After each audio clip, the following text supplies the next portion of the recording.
बिस्मिल्लाहिर्रहमानिर्रहीम। अस्सलाम वालेकुम नाज़रीन, मैं हूं अशरफ बलोच और आप देख रहे हैं अपना फेसबुक और यूट्यूब चैनल। नाज़रीन, आज लाहौर हाई कोर्ट का अहम फैसला सामने आया। पाकिस्तान तहरीक इंसाफ को आज अदालत से बहुत बड़ा रिलीफ मिल गया।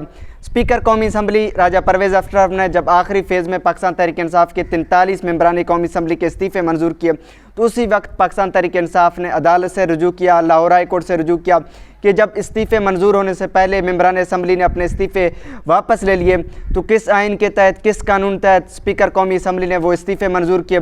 और उसके बाद इलेक्शन कमिश्नर ऑफ पाकिस्तान ने मेंबरान कौमी असम्बली को डी नोटिफाई किया। आज अदालत में दलाइल हुए। बैरिस्टर अली ज़फ़र ने वहाँ पर दलाइल दिए। अली ज़फ़र ने वहाँ पर मौक़िफ़ इख्तियार किया कि स्पीकर कौमी असम्बली ने बग़ैर तस्दीक के वो इस्तीफ़े मंजूर किए और उसके साथ साथ इस्तीफ़े मंजूर होने से पहले पाकिस्तान तहरीक इंसाफ के जो मेंबरान कौमी असम्बली थे उनने अपने इस्तीफ़े वापस ले लिए थे। तो ये आइनी और गैर कानूनी काम किया स्पीकर कौमी असम्बली ने और सिर्फ सियासी इंतकाम का निशाना बनाया स्पीकर कौमी असम्बली ने। और वो चाह रहे थे PDM जमातें इसी वक्त इस सूरत हाल से गुजर रहे हैं कि किसी भी तरह असम्बलियों से पाकिस्तान तहरीक इंसाफ को बाहर करें। PTA के चेयरमैन इमरान खान ने पंजाब असम्बली और KP के असम्बली को तहलील होने के बाद स्पीकर असम्बली ने जल्द ही में जो कौमी असम्बली में पाकिस्तान तहरीक इंसाफ के मेंबरान थे उनके इस्तीफ़े मंजूर कर दिए। अब जो जज साहब हैं, जज शाहिद करीम, उनने फैसला जारी किया कि पाकिस्तान तहरीक इंसाफ के जो आखिरी मरले में 43 इस्तीफ़े मंजूर हुए उस फैसले को मुअत्तल कर दिया और इसके साथ साथ इलेक्शन कमीशन पाकिस्तान को नोटिस जारी किया कि वहाँ पर अब इंतखाबात रोक दें, इलेक्शन कमीशन तारीख ऐलान न करे। ये नाज़रीन बहुत बड़ा रिलीफ है पाकिस्तान तहरीक इंसाफ को इस हवाले से, क्योंकि जो राजा परवेज़ अशरफ हैं और उसके साथ साथ राजा रियाज जो अपोजिशन लीडर वहाँ पर बैठे हुए हैं वो एक डमी अपोजिशन लीडर का किरदार अदा कर रहे हैं।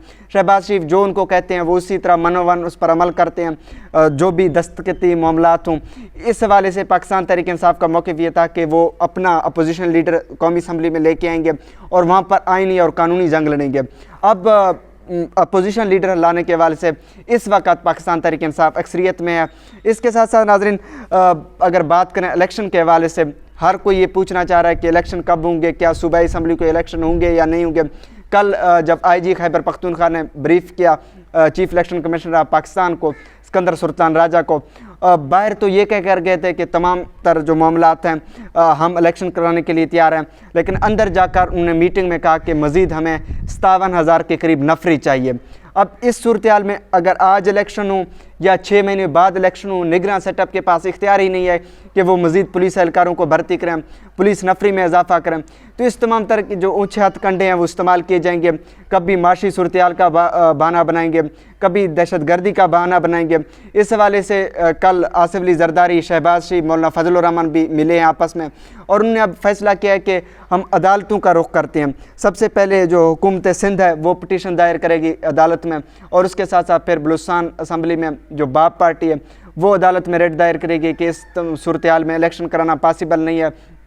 तमाम तर जो हरबे हैं वो इस्तेमाल किए जाएंगे और मरदमशुमारी, आपके मालूम है, इल्म है कि मार्च में जो मरदमशुमारी का सिलसिले का आगाज़ होगा उसको भी 1-2 महीने लगेंगे और उसके साथ साथ फिर नई हल्का बंदियाँ हैं 90 रोज़ उसको लगेंगे। इस सूरत हाल में नाज़रीन अगर हम कहें कि मज़ीद 5-6 महीने इलेक्शन डिले का शिकार हो सकते हैं। आज भी सदर पाकिस्तान आरिफ अलवी ने चीफ इलेक्शन कमिश्नर को ख़त लिखा कि आप इलेक्शन के हवाले से डेट का तयन करें। आइन और कानून में आप इल्तवा नहीं कर सकते, जो आइन पाकिस्तान में सब कुछ लिखा हुआ है कि 90 रोज़ में इलेक्शन कमीशन इस चीज़ का पाबंद है कि जहाँ पर सीट खाली हो वहाँ पर इंतखाबात करें। तो अब पाकिस्तान तहरीक इंसाफ ने जब ये ऐलान किया कि वो कौमी असम्बली से कुछ इस्तीफ़े उन्होंने दे दिए थे और उसके साथ साथ पंजाब असम्बली और KP के असम्बली को तहलील किया तो वहाँ पर इंतखाबात अब लाजमी करवाएं। ये सदर पाकिस्तान ने आज ख़त लिखा है chief election commissioner of Pakistan को। नाज़रीन अब देखना ये है कि सिकंदर सुल्तान राजा किस तरह इलेक्शन करवाते हैं, किस तरह इस चीज़ को प्लान करते हैं। इंशाल्लाह नेक्स्ट व्लॉग में मज़ीद मालूमात के साथ, मज़ीद इत्तलात के साथ आपकी खिदमत में हाज़िर होंगे। फ़िल वक्त इजाज़त दीजिए।